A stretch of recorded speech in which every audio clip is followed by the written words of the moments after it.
Matthieu 13 sur 1-58. Matthieu 13 sur 1. Ce même jour, Jésus sortit de la maison et s'assit au bord de la mer. Matthieu 13 sur 2. Une grande foule s'étant assemblée auprès de lui, il monta dans une barque et il s'assit. Toute la foule se tenait sur le rivage. Matthieu 13 sur 3. Il leur parla en parabole sur beaucoup de choses, et il dit, un semeur sortit pour semer. Matthieu 13 sur 4. Comme il semait, une partie de la semence tomba le long du chemin. Les oiseaux vinrent et la mangèrent. Matthieu 13 sur 5. Une autre partie tomba dans les endroits pierreux, où elle n'avait pas beaucoup de terre. Elle leva aussitôt, parce qu'elle ne trouva pas un sol profond. Matthieu 13 sur 6. Mais, quand le soleil parut, elle fut brûlée et sécha, faute de racines. Matthieu 13 sur 7. Une autre partie tomba parmi les épines montèrent, et l'étouffèrent. Matthieu 13 sur 8.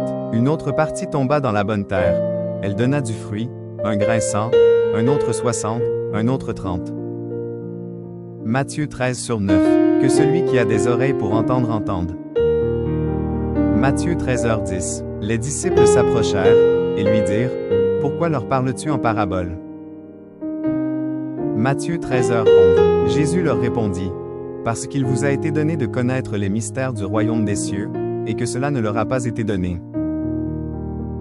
Matthieu 13h12. Car on donnera à celui qui a, et il sera dans l'abondance, mais à celui qui n'a pas on ôtera même ce qu'il a. Matthieu 13h13. C'est pourquoi je leur parle en parabole, parce qu'en voyant ils ne voient point, et qu'en entendant ils n'entendent ni ne comprennent. Matthieu 13h14. Et pour eux s'accomplit cette prophétie d'Ésaïe.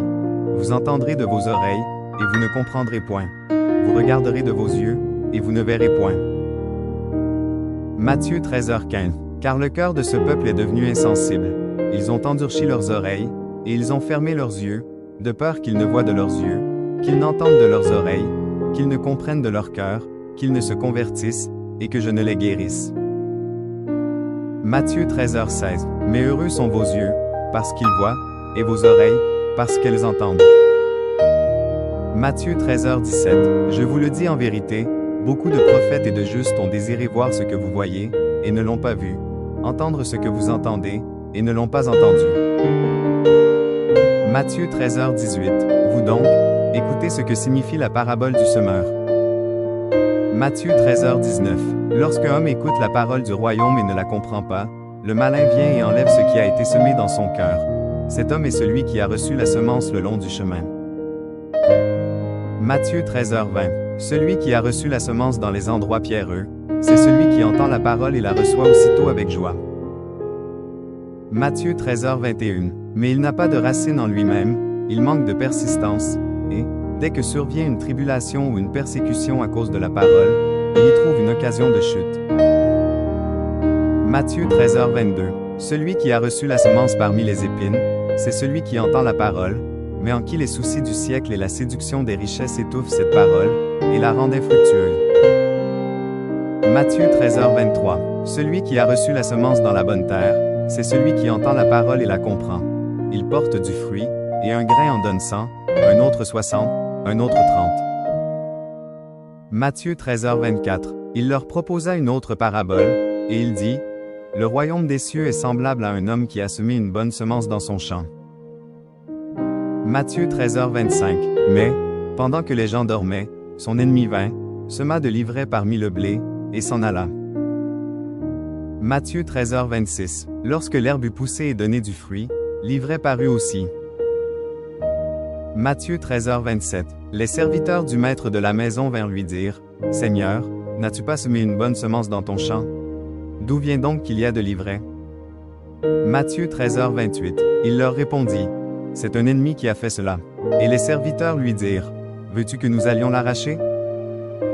Matthieu 13h29. Non, dit-il, de peur qu'en arrachant l'ivraie, vous ne déraciniez en même temps le blé.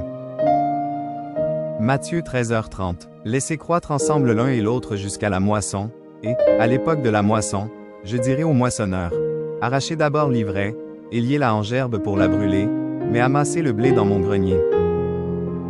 Matthieu 13h31. Il leur proposa une autre parabole, et il dit, le royaume des cieux est semblable à un grain de sénévé qu'un homme a pris et semé dans son champ.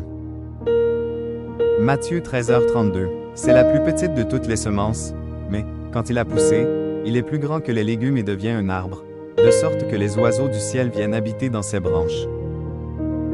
Matthieu 13h33. Il leur dit cette autre parabole.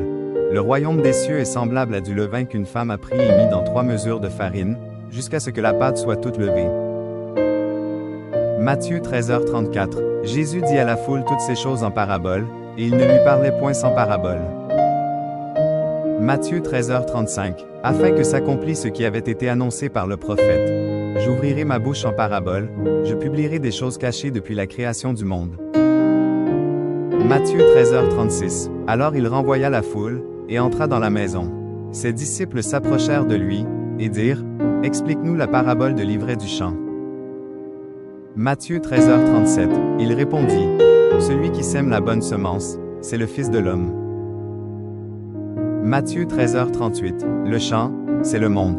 La bonne semence, ce sont les fils du royaume. L'ivraie, ce sont les fils du malin. Matthieu 13h39. L'ennemi qui l'a semé, c'est le diable. La moisson, c'est la fin du monde. Les moissonneurs, ce sont les anges. Matthieu 13h40. Or, comme on arrache l'ivraie et qu'on la jette au feu, il en sera de même à la fin du monde.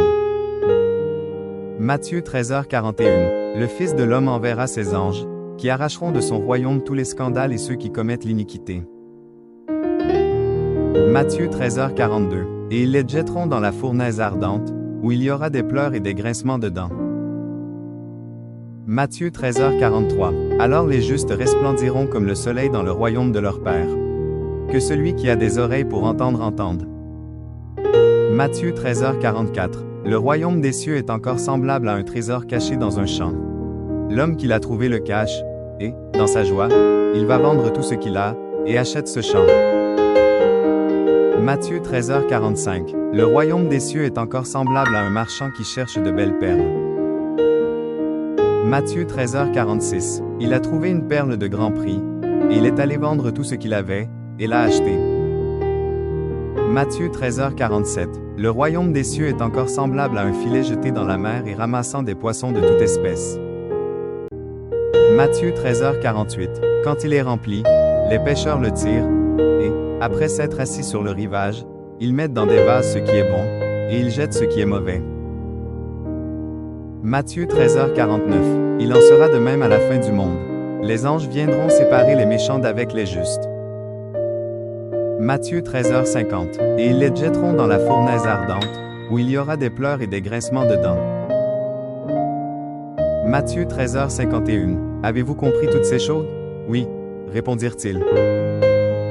Matthieu 13h52. Et il leur dit, c'est pourquoi, tout scribe instruit de ce qui regarde le royaume des cieux est semblable à un maître de maison qui tire de son trésor des choses nouvelles et des choses anciennes. Matthieu 13h53. Lorsque Jésus eut achevé ses paraboles, il partit de là. Matthieu 13h54. S'étant rendu dans sa patrie, il enseignait dans la synagogue, de sorte que ceux qui l'entendirent étaient étonnés et disaient, « D'où lui viennent cette sagesse et ces miracles? » Matthieu 13h55. N'est-ce pas le fils du charpentier? N'est-ce pas Marie qui est sa mère? Jacques, Joseph, Simon et Jude, ne sont-ils pas ses frères? Matthieu 13h56. Et ses sœurs ne sont-elles pas toutes parmi nous? D'où lui viennent donc toutes ces choses? Matthieu 13h57. Et il était pour eux une occasion de chute. Mais Jésus leur dit, un prophète n'est méprisé que dans sa patrie et dans sa maison. Matthieu 13h58. Et il ne fit pas beaucoup de miracles dans ce lieu, à cause de leur incrédulité.